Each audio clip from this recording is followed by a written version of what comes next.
আকাশবাণী কলকাতা সমীক্ষা শিরোনাম বিশ্ব হস্তি দিবস লিখেছেন সঞ্জিত কুমার সাহা।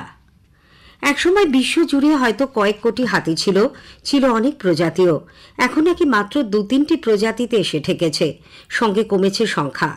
হস্তি বিশারদদের মতে ৬০-৭০ বছর আগে ভারতেই নাকি হাতির সংখ্যা ছিল ৬০-৭০ হাজার।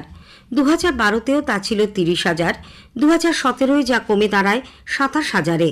২০১৪ হাতি শুমারি থেকে জানা যায় আমাদের রাজ্যে জঙ্গলমহলে হাতি ছিল ৫৫টি এবং ডুয়ার্সে ৫১৪টি। ২০১৭ ডুয়ার্সের সন্ধান মেলে ৫৯০টির এবং জঙ্গলমহলে ৩০টির। তার মানে হাতির সংখ্যা কমছে। হাতিরা পাহাড় জঙ্গল থেকে দল বেঁধে নেমে আসছে লোকালয়ে, কারণ একটাই, তাদের বাসস্থান সংকুচিত হচ্ছে। ফলত খাদ্যান্বেষণে বাধ্য হয়ে তারা নেমে আসছে। এজন্য হাতিতে মানুষে সংঘাত বাড়ছে। বছর দুয়ের আগে এক তথ্যে জানা যায় ২০২২-২৩ শুধু জঙ্গলমহলেই হাতির হানায় মারা গেছেন ২৮ জন। এছাড়া ডুয়ার্সেও হাতির হানায় মানুষের মৃত্যু নিত্য নৈমিত্তিক ব্যাপার। তবে শুধুই কি মানুষ? না, মারা যাচ্ছে হাতিও।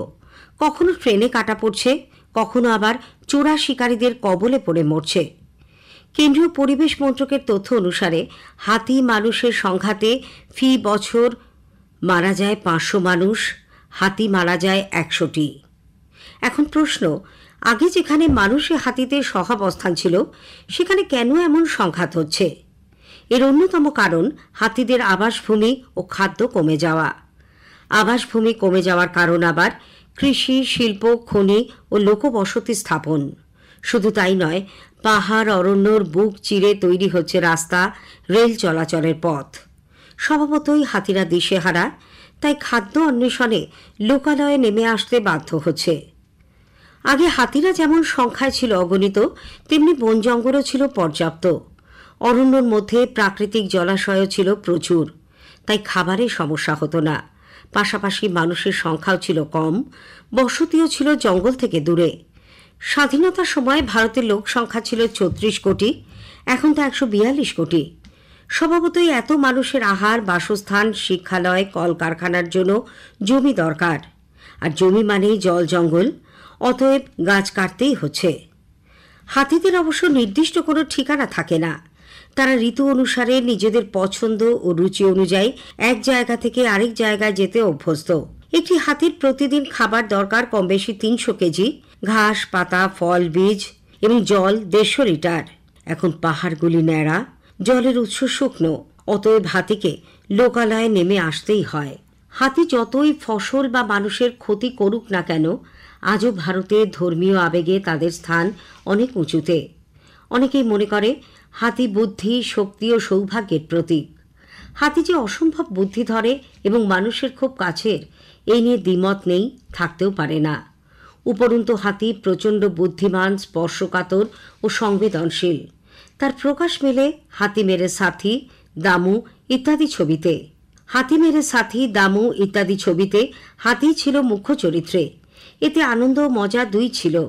কিন্তু কানাডার চলচ্চিত্র নির্মাতা প্যাট্রিয়াম সিমস ও Michael Clark William Shatner Return to the Forest নামের ছবি তৈরি করে হাতিদের বনচ্যুত করা, বন্দী করে রাখার বিরুদ্ধে তীব্র আওয়াজ তোলেন। আসলে হাতির জন্য অরণ্যকে ফিরিয়ে দিয়ে প্রকারান্তরে পৃথিবীর সুরক্ষার কথাই তারা বলেছেন। ছবিটি মুক্তি পায় ২০১১-র ১২ই আগস্ট। জীববৈচিত্র্যে হাতিকে সুরক্ষা দেওয়ার আবশ্যিক কর্তব্য বলে মনে করে সে সময় এগিয়ে আসে বিভিন্ন সরকার এবং স্বেচ্ছাসেবী সংগঠন। শুরু হয় বিশ্বজুড়ে হাতি নিয়ে নতুন করে আলোচনা। এরপরে ওই ছবি মুক্তির দিনটিকেই বিশ্ব হস্তি দিবস হিসেবে পালনের সিদ্ধান্ত নেওয়া হয়।